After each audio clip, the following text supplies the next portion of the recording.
بسم الله الرحمن الرحيم الحمد لله رب العالمين والصلاة والسلام على سيد الأنبياء والمرسلين وعلى آله وصحبه أجمعين أما بعد باب قول الله ينزع الموازين القسط يوم القيامة وأن أعمال بني آدم وقولهم نشوزا وقال مجاهد القسطاس والعدل بالقومية ويقال القسط مصدر المقسط وهو العادل وأما القاسط وهو الجاهل وبه قال حدثنا أحمد بن أشفاء قال حدثنا محمد بن سليم عن عمارة بن القعقاع النبي عن أبي هريرة رضي الله تعالى عنه قال قال النبي صلى الله عليه وسلم كلمتان حبيبتان إلى الرحمن خفيفتان على اللسان ثقيلتان في الميزان سبحان الله وبحمده سبحان الله العظيم.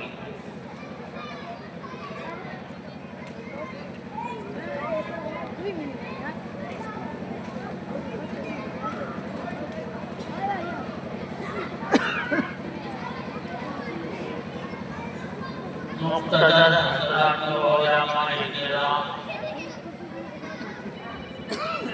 معزز سامعین اور میری عزتدار مائیں اور بہنیں،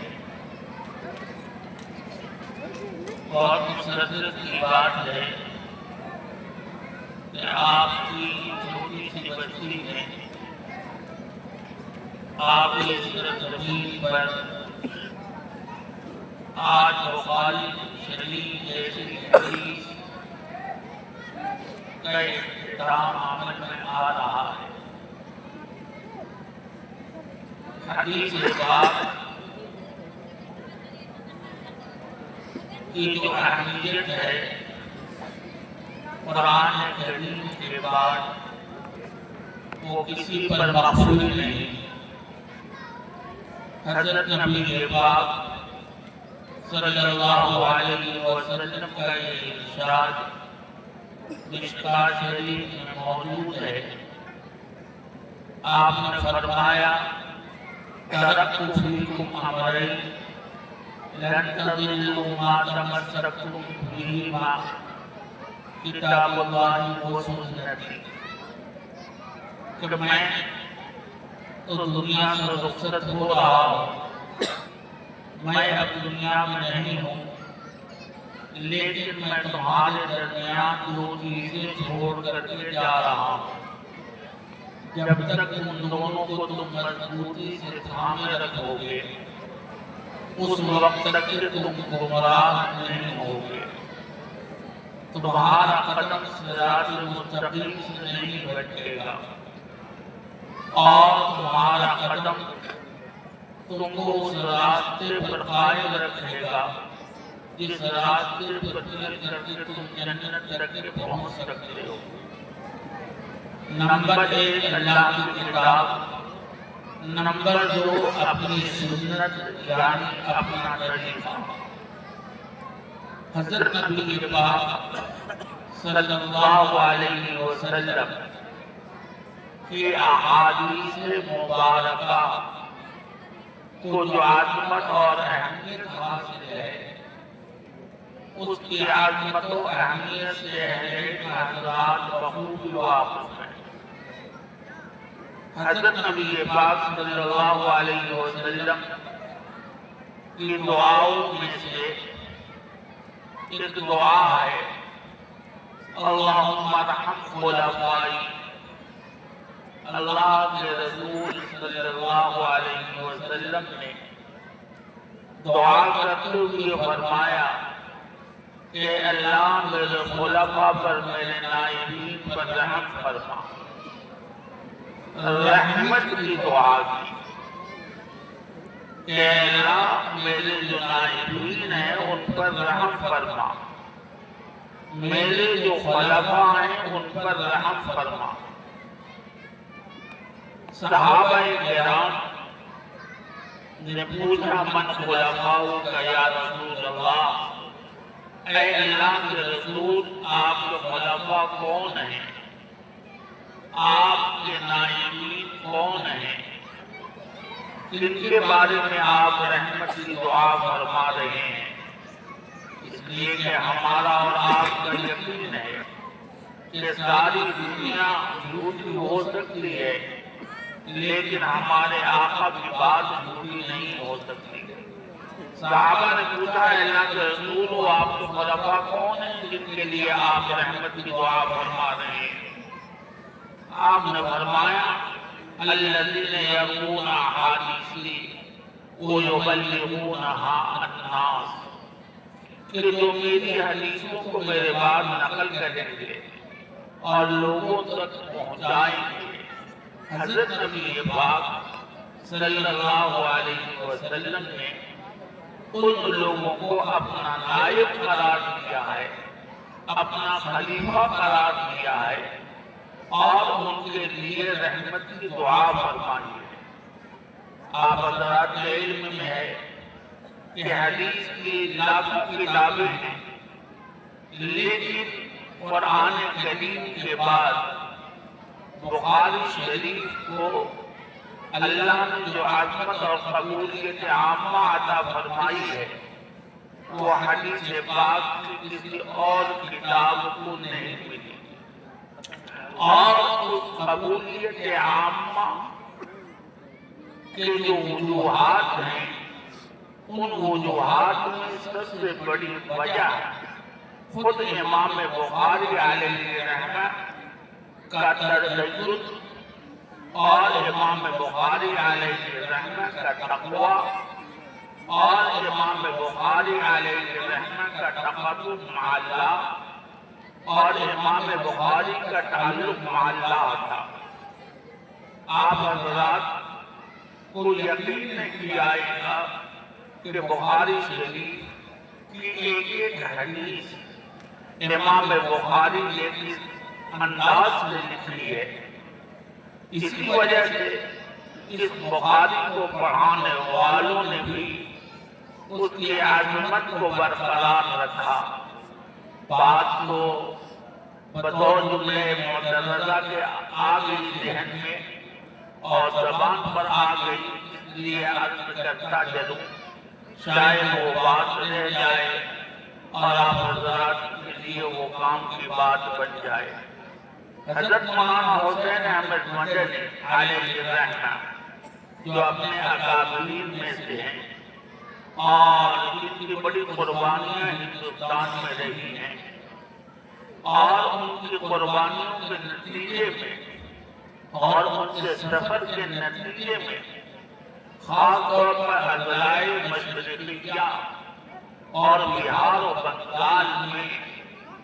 مدارس و مکاتب بہت قائم ہوئے۔ ان کے پیچھے یعنی ان مدارس اور مکاتب کے قیام کے پیچھے حضرت مولانا حسین احمد مدنی کا بڑا دخل تھا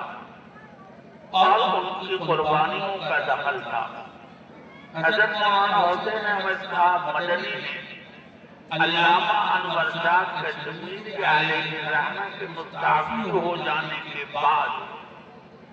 جب علامہ انور شاہ کشمیری علیہ الرحمہ دارالعلوم دیوبند کے شیخ الحدیث کے منصب سے مستعفی ہو کے ڈابھیل تشریف لے گئے اور وہ منصب خالی ہو گیا تو باضابطہ حضرت تھانوی علیہ الرحمہ کے حکم پر حضرت مدنی منصب شیخ الحدیث یعنی منصب حدیث پر دارالعلوم دیوبند میں فائز ہوئے اور آپ شیخ الحدیث بنائے گئے۔ اس زمانے تک سے پورے ادب و احترام کے ساتھ بخاری شریف کا درس آپ لیتے رہے اور آپ کا مقبول تھا اور آپ کے فیض یافتہ دنیا میں پھیلے اور اکثر جہاں کہیں گئے وہ شیخ الحدیث بن کے گئے اور جہاں رہے وہ شیخ الحدیث بن کر کے رہے اور ان کو حضرت مدنی کی نسبت پر بڑا ناز تھا کہ میں نے بخاری حضرت مولانا حسین احمد مدنی سے پڑھی ہے۔ بہرحال اس تقدس اور عظمت کا لحاظ حضرت مولانا حسین احمد مدنی علیہ رحمت فرمایا کرتے تھے۔ جب بخاری شریف پڑھانے کے لیے گھر سے نکلتے تو اس کے لیے مخصوص لباس زیب فرماتے تھے، اس کے ساتھ مخصوص آبا پہنتے تھے اور اس کے ساتھ مخصوص عطر کی شیشی، ایک آدھ بوند قطرہ نہیں بلکہ پوری شیشی ہاتھ پر الٹ کر بدن سے پر ملتے تھے۔ جس راستے سے گزرتے تھے دارالحدیث تک وہ راستہ گھنٹوں مہنگا کرتا تھا اور جو بھی اس کے پیچھے جاتا تو سمجھ جاتا تھا کہ حضرت مدنی ابھی اس راستے سے گزرے ہیں۔ اتفاق سے ایک صاحب جو اپنے اعتبار سے رئیس تھے حضرت کو لینے کے لیے آئے، وہ وہاں پر موجود تھے۔ حضرت نے فرمایا کہ میری گھنٹی بخاری شریف کی ہے، تھوڑی دیر ٹھہر جاؤ، میں بخاری پڑھا لوں، تب اس کے بعد تمہارے ساتھ چلتا ہوں۔ چنانچہ حضرت تیار ہوئے، خادم نے وہ لباس لیا، آپ نے زیب فرمایا، عبا نکالا، اس کو پہنا اور اتنی بڑی کی شیشی تھی۔ یہ سارا منظر رئیس صاحب بہت دیکھ رہے ہیں۔ آپ کے اس عمل کو دیکھتے ہوئے رئیس نے یہ سوچا کہ شاید اس میں سے کوئی ایک آدھ قطرہ روئی میں لگا کر کے کانوں میں لگا دیں گے، بھائی کے طور پر، جیسا کہ پہلے کے زمانے میں اس کا رواج تھا کہ کسی بھی عطار کی دکان پر چلے جائیں تو وہ روئی میں لکڑی میں روئی لپیٹ کر کسی عطر کی شیشی میں ڈال کر ایک پھایا آپ کو دے دیتا تھا۔ چنانچہ حضرت نے بجائے پھایا لگانے کے رئیس نے خود دیکھا کہ پوری شیشی اپنے ہاتھ پر اٹھیلی اور دونوں ہتھیلی کو ملا اور پورے بدن پر لگا لیا۔ قدر جوہر شاہ دانت یا بدانت جوہری فارسی کا مقولہ ہے۔ وہ رئیس بھی جوہری تھا، اس نے انداز لگا لیا کہ یہ عطر تو بہت مہنگا ہے۔ اس زمانے میں 90 روپے کی وہ شیشی عطر کی ملتی تھی، جو پوری شیشی حضرت نے مونڈے لی اور لگا کر کے دست کے لیے آپ تشریف لے گئے۔ حیران بہرحال اس کے بعد اس نے رہا نہیں کیا، اس نے کہا کہ حضرت آپ نے تو پوری شیشی مونڈے لی۔ حضرت نے کہا کہ جس کے لیے لگاتا ہوں وہی انتظام کرتا ہے، جس کے لیے لگاتا ہوں وہی اس کا انتظام بھی کرتا ہے، یعنی آقا کے لیے لگاتا ہوں، آقا کے صدقے اور دوحیل میں یہ انتظام ہو جاتا ہے۔ بس ایک جملہ فرمایا کہ جس کے لیے لگاتا ہوں وہی اس کا انتظام کر دیتا ہے، اور یہ کہہ کر اور یہ فرما کر دارالحدیث چلے گئے۔ اور اس کے ساتھ میں گیا، سبق سنا، واپس آیا، گاڑی میں بیٹھا، حضرت کو ساتھ لیا، چلنے لگا۔ راستے میں حضرت سے از خود خواہ رئیس نے درخواست کی کہ حضرت جو عطر آپ نے لگایا ہے اس کا سالانہ انتظام آج سے میرے ذمہ ہے۔ کیا کہا کہ سالانہ انتظام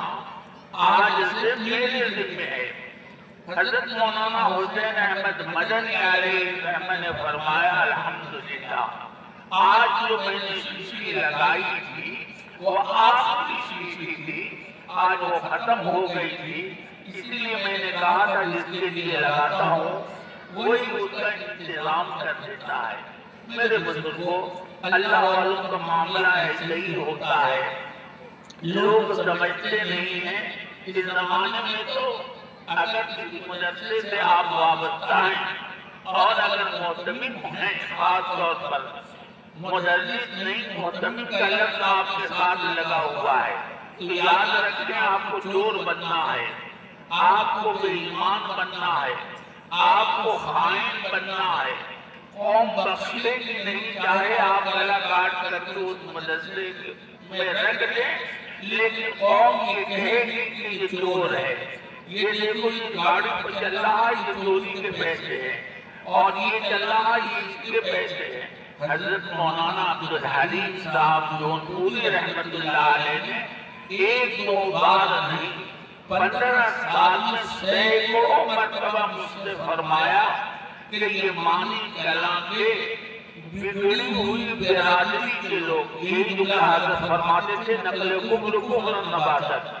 کہ مانی کلاں کے بگڑی ہوئی برادری کے لوگ۔ اور یہ جملہ حضرت شاہ وسیع اللہ صاحب کا تھا۔ حضرت شاہ وسیع اللہ صاحب رحمت اللہ علیہ کے بارے میں حضرت مولانا نے خود فرمایا کہ حضرت شاہ وسیع اللہ صاحب خان صاحب لوگوں کو، جبکہ خود وہ خان صاحب تھے، یعنی حضرت شاہ وسیع اللہ صاحب اور حضرت مولانا عبدالحلیم صاحب بھی خان صاحب تھے، لیکن اس کے باوجود حضرت شاہ صاحب خان صاحبان کو بگڑی ہوئی برادری کہتے تھے۔ تو حضرت مولانا عبدالحلیم صاحب رحمت اللہ علیہ نے درجنوں مرتبہ مجھ سے فرمایا کہ یہ مانی کلاں کے بگڑی ہوئی برادری کے لوگ مجھ سے کہتے تھے کہ عبدالحلیم بمبئی سے جو کھلاتا ہے وہ سب مار کر کے کھا جاتا ہے۔ مفتی صاحب، میں نے تو مانی کلاں چھوڑ دیا، اب رہنے میں آ گیا ہوں، بتائیے میرے پاس رہنے کے لیے مکان ہے کہ نہیں، میرے پاس چلنے کے لیے سواری ہے کہ نہیں، میرے پاس کھانے کے لیے کھانا ہے کہ نہیں، میرے پاس رہنے کے لیے سارا انتظام ہے کہ نہیں، پہننے کے لیے میرے پاس کپڑا ہے کہ نہیں۔ آپ جو فرمایا کرتے تھے، بچے کی بات کہتے تھے، دھیان سے سنیے گا۔ آگے حضرت فرمایا کرتے تھے کہ اصل میں مفتی صاحب بات اس کی نہیں ہے، بات اس کی ہے کہ آدمی جس چیز پر زندگی بھر محنت کرتا ہے اسی کو اپنا رزاق سمجھتا ہے اور اسی کو اپنا رازق سمجھتا ہے۔ یہ مانی کلاں والے زمیندار لوگ، کھیت بونے والے، کھیت جوتنے والے، کھیت کی بوائی کرنے والے اور کھیت سے غلہ حاصل کرنے والے اور اسی سے خود اور اپنے بچوں کو پالنے اور پرورش کرنے والے، یہ کیا جانے گئے کہ رزاق کو اوپر بیٹھا ہوا ہے۔ وہ تو یہ سمجھتے تھے کہ عبدالحلیم کے پاس تو 1 ایکڑ کی زمین نہیں ہے، ارے 1 بسوا کی زمین نہیں ہے، تو یہ کھاتا کہاں سے ہے، یہ پہنتا کہاں سے ہے، یہ رہتا کہاں سے ہے، پکا یہ چوری کرتا ہے۔ تو جو کچھ لے کے آتا ہے وہ مار کر کے کھا جاتا ہے۔ کہا کہ یہی مانی والے ایک زمانے میں مجھ کو چور کہا کرتے تھے اور چور سمجھتے تھے، لیکن انہیں مانی والوں کا آج حال یہ ہے کہ یہ سمجھتے ہیں کہ عبدالحلیم بہت پیسے والا ہے، عبدالحلیم بہت پیسے والا ہے۔ مہینے میں 2-4 مانی کے وہی زمیندار لوگ آتے ہیں کہ حضرت مجھ کو 2 مہینے کے لیے 4 مہینے کے لیے اتنا پیسہ چاہیے، بطور قرض اتنا چاہیے۔ عبدالحلیم وہی ہے، لیکن آج وہ لوگ قرض لینے کے لیے آ رہے ہیں۔ یہ تو بڑوں کی بات ہے، اس فقیر اور آپ کا خادم جو سامنے بیٹھا ہوا ہے، جب مہذب پور 30 سال پہلے حاصل ہوا تو صورتحال یہ تھی کہ اگر 100 روپے کا سامان بھی منگاتا کسی دکان سے تو وہ سامنے آ کر کھڑا ہو جاتا تھا کہ مفتی صاحب 100 روپیہ چاہیے، یہ سامان آیا ہے۔ سمجھتے تھے کہ مولوی لے کے بھاگ نہ جائے۔ اور 30 سال کے بعد آج حال یہ ہے کہ اس 4 گاؤں نہیں، اس علاقے کے اندر کی شور ہے کہ سب سے زیادہ اگر پیسہ کسی کے پاس ہے تو مفتی صاحب کے پاس ہے۔ حضرت مولانا عبدالحلیم صاحب رحمۃ اللہ علیہ، اور یہی جملہ میں نے حضرت خالد صدیق صاحب بانی رحمۃ اللہ علیہ سے بھی سنا کہ مفتی صاحب عجیب حال ہے دنیا داروں کا، بڑے بڑے سیٹھ لوگ مجھ سے قرضہ مانگنے کے لیے آتے ہیں، بتائیے میں کہاں سے قرضہ دوں؟ لیکن بزرگوں کا اپنا اپنا حال ہوتا ہے۔ میرے علم میں ہے ایک صاحب قرضہ مانگنے کے لیے آئے تو حضرت گھر گئے، اپنی بیوی سے زیور مانگا اور اس کو بیچ کر کے قرضہ کو قرضہ دیا ہے، لیکن مایوس نہیں کیا۔ لیکن ان دونوں بزرگوں کا ایک جملہ میں نے سنا ہے، حضرت مولانا عبدالحلیم صاحب بھی فرمایا کرتے تھے، حضرت خالد صدیق صاحب بانی بھی، کہ یہ کیا کم اللہ کی نعمت ہے کہ یہ دنیا دار لوگ ہم فقیروں کو یہ تو سمجھتے ہیں کہ ان کے پاس دنیا بہت ہے، یہ سمجھتے ہیں کہ ان کے پاس دنیا بہت ہے، ان کے پاس پیسے بہت ہیں، ہم یہ چھپا کے رکھے ہوئے ہیں، یہ تو 10 سال مدرسہ چلا سکتے ہیں، یہ تو 20 سال چلا سکتے ہیں، ہمارے بہت مالدار ہے۔ آج حال یہ ہے کہ جو لوگ 10 روپیہ 100 روپے کا سامان اگر منگواتا کھڑے ہو کر کے ہاتھ پھیلا لیتے تھے، آج ان کی زبان پر ہے 4 گاؤں 10 گاؤں میں کہ اگر دارالعلوم حضرت پور میں پیسہ ہے کسی کے پاس کسی علاقے میں تو مفتی حبیب اللہ صاحب کے پاس ہے، سب سے زیادہ پیسہ ان کے پاس ہے، اگر کہیں سے چندہ نہ آئے تو 10 سالوں مدرسہ چلا سکتے ہیں۔ اس بات کو سننے والے اور کہنے والے اور زبان سے ادا کرنے والے لوگ بھی آپ اس پلیٹ پہ بیٹھے ہوئے ہیں۔ بہرحال عرض یہ کر رہا تھا کہ اگر محتمم بچے تب تو چور اور ڈاکو بننا آپ کے لیے لازمی ہے اور امت بخشے گی نہیں۔ حالانکہ حضرت خالد صدیق صاحب رحمۃ اللہ علیہ کا وہ بیان میں نے اپنے کانوں سے سنا ہے کہ جلسے میں آپ نے فرمایا لوگوں ان مولویوں کو کام کرنے دو، زیادہ انگلی مت کیا کرو، مدارس کا جلانا، مکاتب کا جلانا، مساجد کو آباد رکھنا، اس کے لیے بھیک مانگنا، اس کے لیے لاکھ ذلتیں برداشت کرنا، یہ انہیں کے بس کی بات ہے، تمہارے بس کی بات نہیں ہے۔ تمہیں اللہ جو توفیق سے اتنی مدد کیا کرو، لیکن تم سمجھو کہ ہم بھی تعلق قائم کر دیں گے، ہم بھی تعلق چلا دیں گے تو تمہارے بس کی بات نہیں ہے، بلکہ یہ کام اللہ نے ہندی قسمت میں لکھ دیا ہے۔ رسینا قسمت الجبار فینا، رسینا قسمت الجبار فینا، لنا علم والجہاد مالو۔ علم کی دولت بہت بڑی دولت ہے۔ حضرت تھانوی فرمایا کرتے تھے کہ لوگ سمجھتے ہیں کہ صرف شراب میں نشہ ہوتا ہے، یعنی نہیں میاں، شرابی میں نشہ نہیں ہوتا، حسن میں بھی نشہ ہوتا ہے، علم میں بھی نشہ ہوتا ہے، کمال میں بھی نشہ ہوتا ہے، جمال میں بھی نشہ ہوتا ہے، کسی فن میں مہارت ہو اس میں بھی نشہ ہوتا ہے۔ دنیا یہ سمجھتی ہے کہ صرف مال میں نشہ، شراب میں نشہ ہے، کا مشکل صرف شراب ہی نہیں ہے، اور شکر صرف شراب ہی پینے کے بعد نہیں ہے، بلکہ بہت سی چیزوں میں نشہ ہے۔ کوئی خوبصورت ہو تو اس کا نشہ الگ ہے، کوئی مال والا ہو اس کا نشہ الگ ہے، کوئی جمال والا ہو اس کا نشہ الگ ہے، کوئی کمال والا ہو اس کا نشہ الگ ہے، تو ہر ایک چیز میں نشہ ہے۔ اور نشے آپ بہت ساری چیزیں ہیں، خالی یہی نہیں۔ تو آج یہ کر رہا تھا